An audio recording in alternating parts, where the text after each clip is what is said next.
as far as having fun in life and career and all that, you want to overcome that. And what you're overcoming is identifying with it. You can still enjoy your career, you can be good at what you do, you can go to a party, as the young lady was saying Jesus did, and you can have fun at the party, but you won't identify with the party. And when the party is over, the party is over.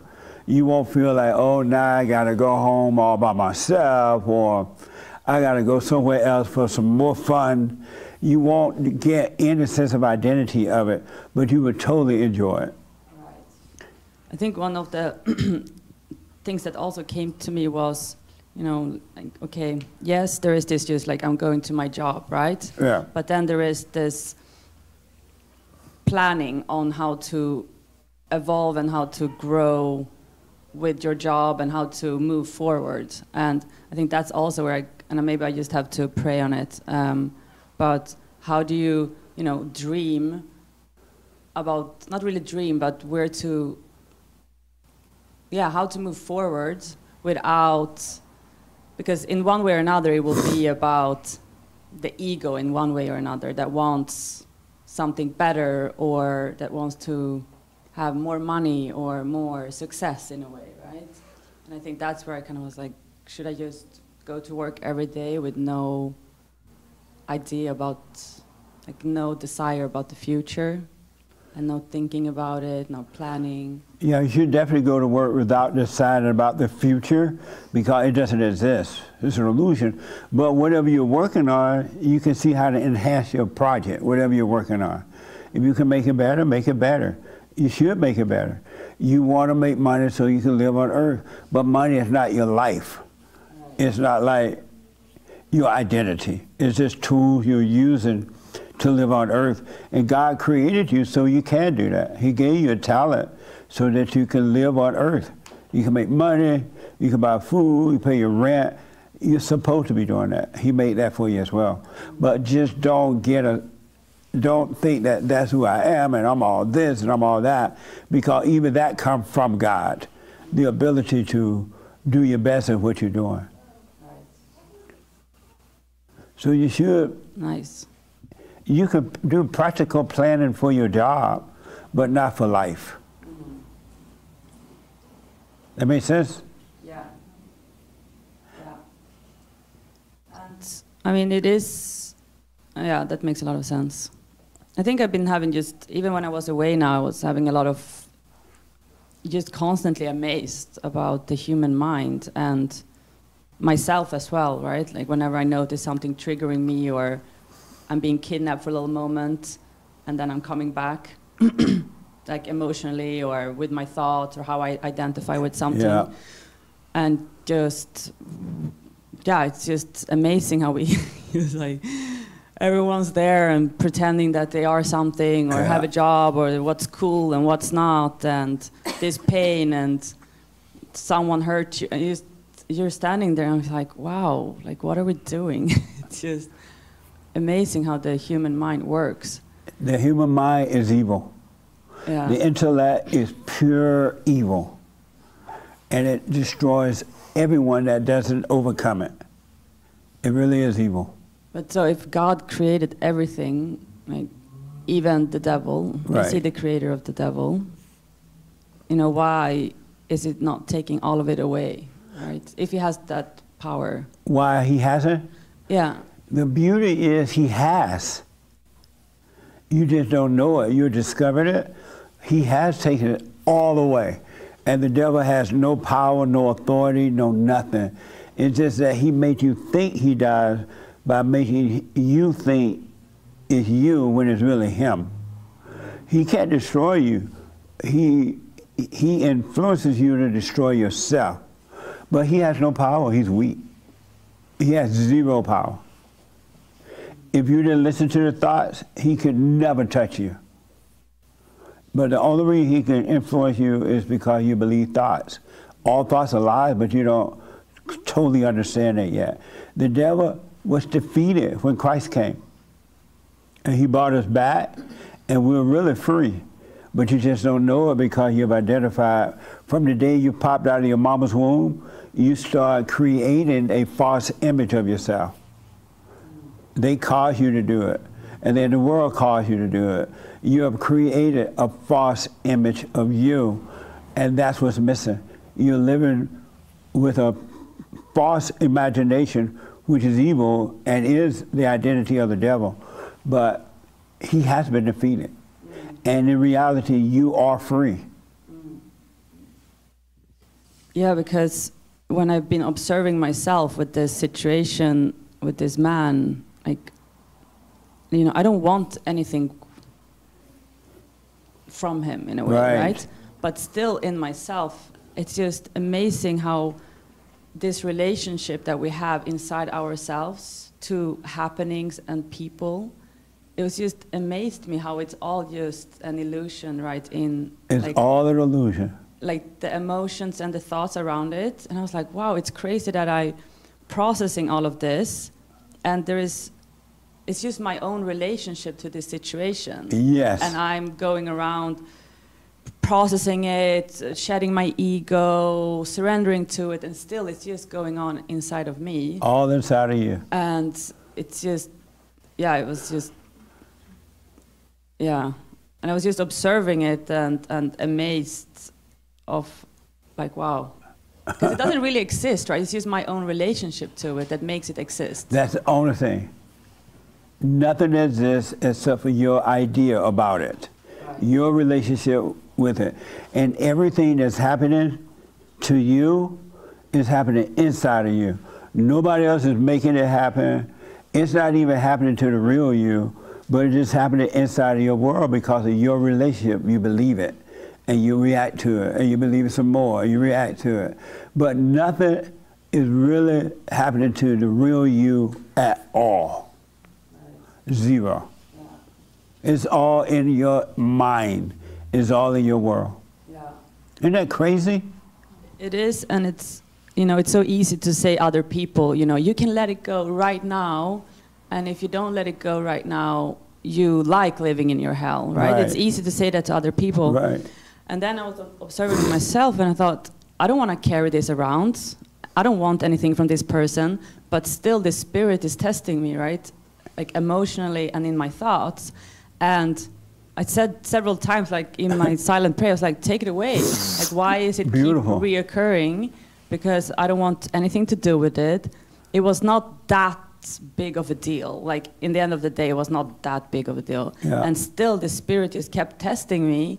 And I just felt like I don't want to live in hell. I don't want this at all. But still, it keeps testing me, right? Right. And I just had to sit with it because obviously there is something there for me to overcome that's been a boomerang in my life. And it's not about necessarily this situation or person. It's just dressed differently every time it comes back into my life. Yes. And it's this boomerang that's been keep coming back that I also needed to overcome.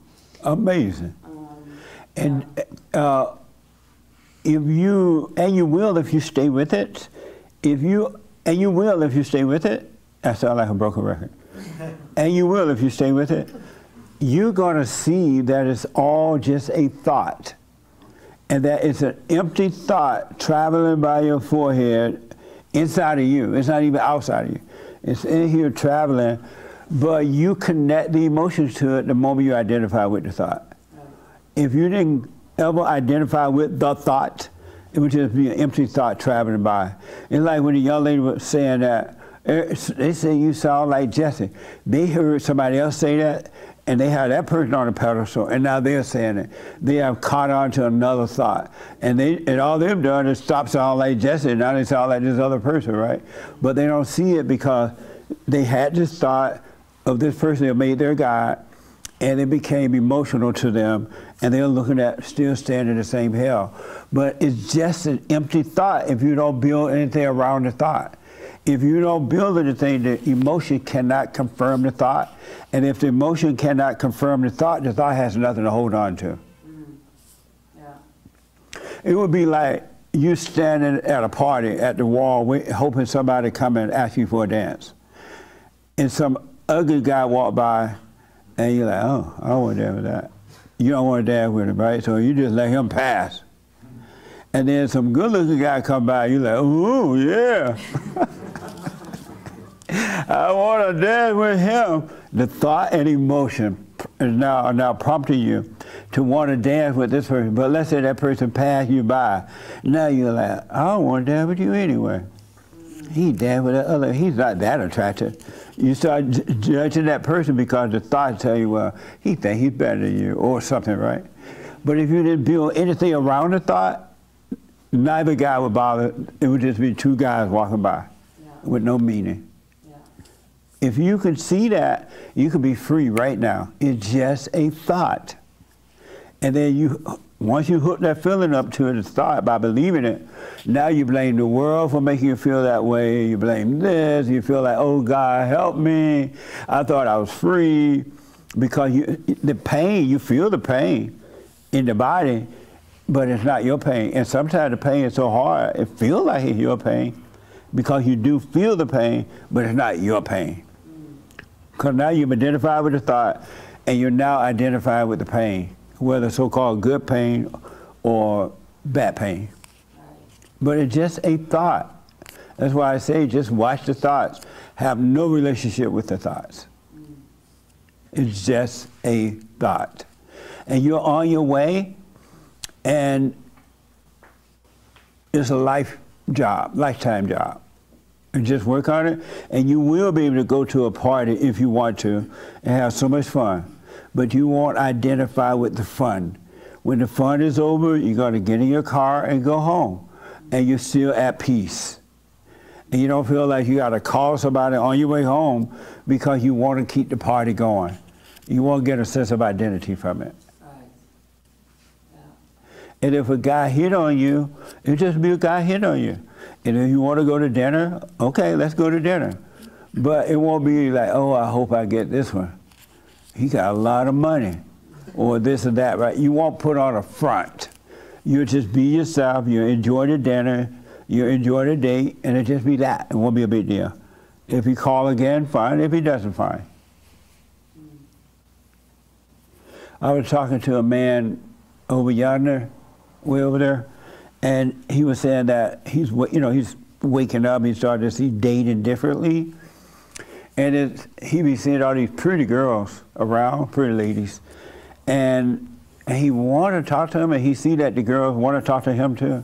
But when he think about it, it just feels like too much work. I just know how this is going to turn out. So he doesn't bother with it, right? And then he was telling me that one day he saw this girl, and they were looking at each other, and they start talking, and all of a sudden he started lying to the girl. He like, I lied. And I'm like, why am I lying? I don't care if I get this girl or not, he said. But he found himself lying, and he couldn't believe it. It was so funny. And that's what it's all about, seeing what's going on inside of you, and seeing that it's not you. And you will have paradise right here on earth. It will be amazing. And it's going to be fun working on you. It will become, because the more you get, the more you want. Yeah. And I feel like I've been having a lot of fun with it because it's just, that's the purpose of life, getting to know yourself. Yes. And I've just also been observing, to not have any expectations from anyone, because I feel like that's also something that creates pain, like from whoever it is. It does. It feels like every time I meet someone, it's almost like I'm meeting them for the first time again, because there is no expectations what this person is going to give me or act. Right on. Even if we've known each other for a very long time. Yeah. Because that's also a sense of like attachment and identifying with it, and I'm still overcoming that, but I can really see it, how I have expectations on whoever it is. Amazing. And like every time it has to be like meeting this person almost for the first time again, and that there is no expectations whatsoever. Nice. Stay with it, stay with it. This is why most people won't make it. Most people are not even willing to get to where you are right now, because they don't, first of all, they don't feel like working on themselves. Secondly, they don't want to really give up the world. Thirdly, it just takes too much time to work on yourself, they say. You know, they don't want to, most people don't do the silent prayer every morning, every night. They don't want to work on themselves. They want a quick fix, and they want it now. If it doesn't go the way their mindset said that it should go, they're done with it. They're back in their hell. And going back to hell is real bad. It's worse than leaving hell. Going back into it is devastating. But stay with it, stay with it. Stay, I don't care what, stay with it. You're on your way. Amazing. Yes, ma'am. Stay with it. Just to add to that, and then I also have a question. In the beginning, when I had that sense of, like, what is the point? What is the purpose of my life? Oh, yeah, let me just respond to that. There's one purpose in life, and that is to overcome the fallen state. That's the purpose of life. To come out of your hell. It's been made so you can come out of your hell.